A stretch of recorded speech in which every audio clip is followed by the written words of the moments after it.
Harga emas dan juga oil kemungkinan hari ini adalah menjadi penentunya, yaitu terkait dengan data inflasi PCE untuk emas dan keputusan OPEC tentunya untuk harga minyak. Kira-kira, apakah kita akan melihatkan keduanya terbang atau justru kembali nyungsep turun?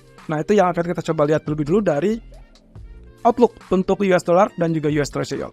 Seperti yang terlihat dalam garis ataupun grafik hampak dari US dollar, ternyata dia kemarin sempat naik untuk US dollarnya, dan dengan catatan teman-teman, kenaikan ini ternyata dia hanya menutupi gap yang sempat tercipta.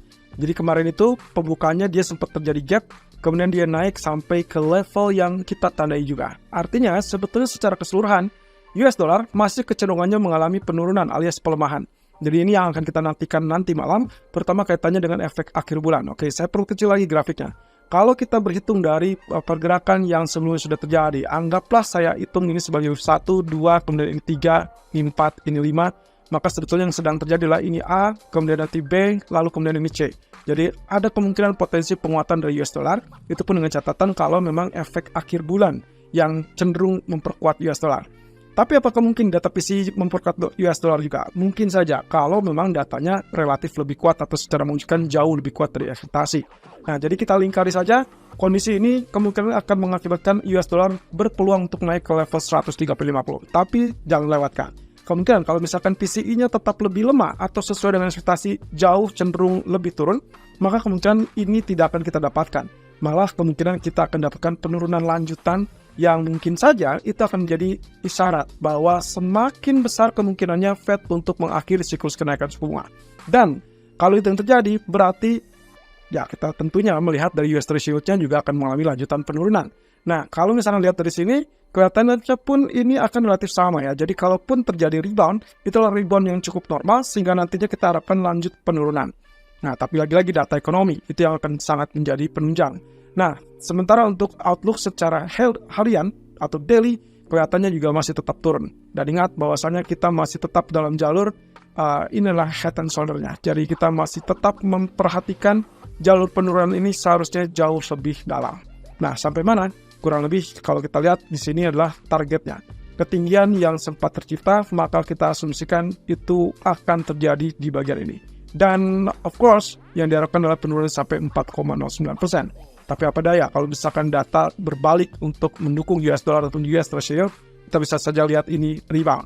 Lalu kemudian untuk US dollar pun sama, karena posisinya ditutup dengan hijau, dan itu adalah rebound, dan kita anggap ini adalah piercing line, sehingga kemungkinan potensi untuk kenaikan pun cukup ada. Ya, jadi ini yang harus kita waspadai nanti malam.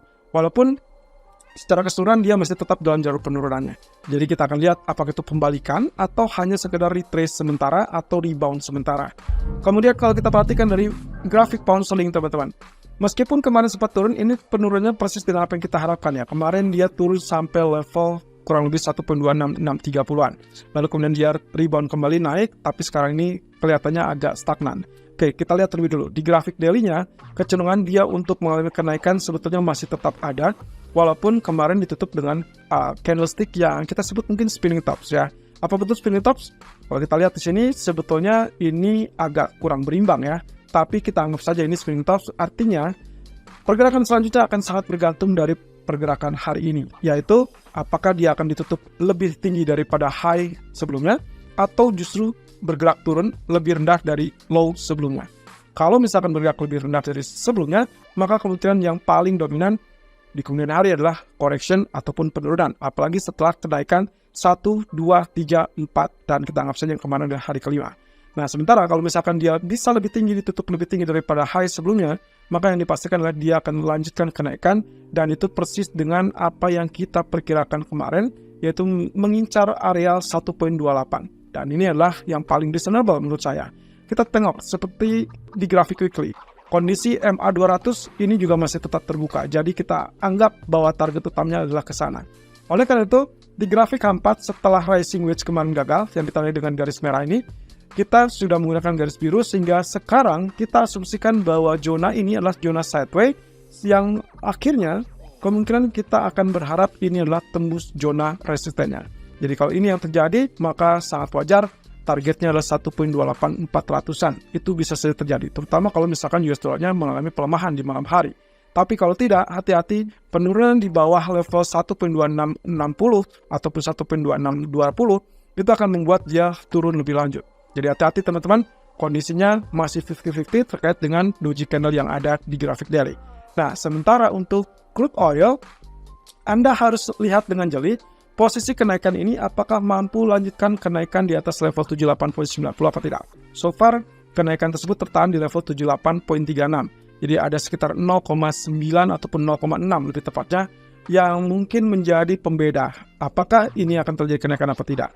Nah, tapi satu sisi kalau kita memandang optimis terkait dengan bullish, maka yang kita perhatikan kemarin adalah terkait dengan potensial inverse head and shoulder yang ditandai dengan areal ini sebagai right shoulder-nya. Dan itu berarti kemarin sudah tembus dan sangat wajar kalau misalkan kita dapatkan kenaikan lebih lanjut untuk hari ini. Itu pun dengan catatan kalau misalkan OPEC sepakat untuk memangkas lebih lanjut dan bahkan angka kuota produksi yang dipangkas jauh lebih besar. Jadi kalaupun misalkan dia naik, itu adalah target sesuai dengan ketinggian head. Dan itu berarti perkiraan saya mungkin kita akan dapatkan 80 atau bahkan 83 dengan catatan garis bawah kalau OPEC sepakat. Tapi kalau misalkan OPEC tidak sepakat, hati-hati. Kemungkinan dia akan berbalik turun dan ini berarti menandakan apa? Menandakan apa yang kita kemarin perkirakan terkait dengan wave kelima. Untuk elite wave, kemungkinan masih tetap terbuka dan hitungannya balik lagi ke level ini. 1, 2, 3, dan ini adalah keempat, lalu kemudian dia ada kelima.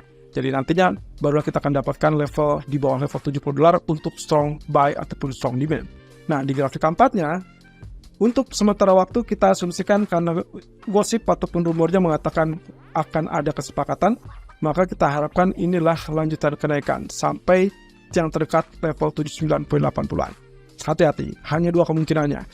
Deal berarti dia terbang, dan itu adalah incarannya ke level 83 atau bahkan 86 dalam waktu dekat, mungkin secara bertahap. Tapi kalau no deal, maka kemungkinan yang akan kita lihat adalah kembali berbalik turun, dan itu mengincar zona 75 atau bahkan $72. Saya tidak berharap dia akan terjun bebas, tapi kalau memang ternyata mengecewakan dan tidak terjadi kesepakatan, maka bearish lah yang akan mendominasi di malam hari. Dan terakhir, kita lihat di sini, posisi yang cukup menarik adalah di grafik H1 emas. Kalau Anda ingat kemarin, posisinya kita melakukan bullish flag ataupun bullish rectangle. Dan targetnya sudah sesuai mencapai level 2041. Walaupun kemarin kita dapat bonus, high-nya sentuh level 2050-an. Nah, sekarang dengan cara yang sama, ternyata kalau kita asumsikan pergerakan itu relatif sideways, dan so far so good, sideways-nya terlihat jelas, dengan tahanan ataupun support adalah 2035 kemarin, maka kita asumsikan bukan masalah double top, melainkan kemungkinan rectangle pula, dan kemungkinan inilah saat yang tepat. Kalau misalkan nanti malam data PCI cukup mendukung, maka kita akan lihat penembusan level 2050. Targetnya sampai mana? Cukup menarik. Kalau kita tarik dari areal ini, ketinggian yang sama, ya dengan cara yang sama pula seperti kemarin, maka ini kemungkinan menjadi target bullish rectangle kedua. Jadi bullish rectangle pertama yang bawah, bullish rectangle yang kedua adalah yang ke atas, dan guess what? Ini yang cukup menarik. Target kita akan menemukan 2090, dan itu berarti new all time high, semakin besar kemungkinan untuk terjadi. Hanya saja masalahnya mungkin saya agak sedikit ragu juga, apakah kita akan dapatkan 2090 ini sebelum non-farm payroll atau tidak, atau bahkan sebelum FOMC. Karena itu berarti mungkin saja pasar harusnya mempertimbangkan untuk rem terlebih dulu dan menyimpan energi ataupun pesta tersebut sampai at least non-farm payroll. Tapi kalau tidak, mungkin kita akan dapatkan lebih cepat. But it's okay. Yang paling penting adalah level all time high sampai saat ini masih berada di 2079 atau 2080-an. Jadi hati-hati, kalaupun dia tembus 2050, begitu mendekati all time high 2079, Anda bisa berhenti terlebih dulu, lalu kemudian fokus dengan apa yang dikatakan oleh John Williams. Nah, lalu kemudian kalau di grafik H4-nya, idealnya sebetulnya kita inginkan dia koreksi terlebih dulu sampai zona support dari trend channel, barulah nantinya dia survive untuk kembali bangkit dan lebih tinggi sampai ke 2060-an. At least itu yang paling ideal.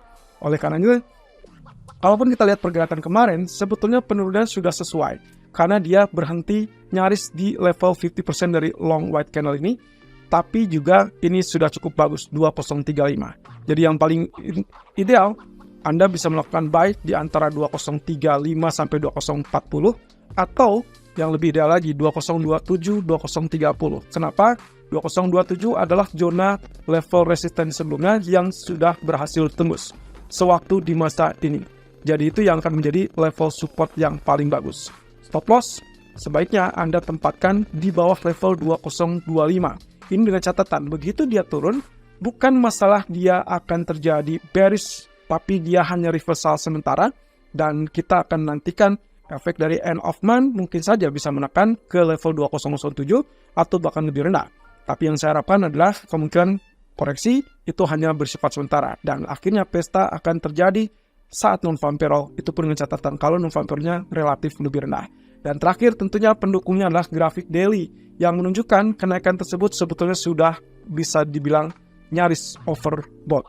Tapi kita masih punya peluang. Kalaupun tembus historical liquidity gap 2079 saking dekatnya, kemungkinan bisa terjadi kalau datanya sangat mendukung. Ya, dengan demikian posisi untuk bullish ataupun bearish semua tergantung dari efek data dan juga efek end of month.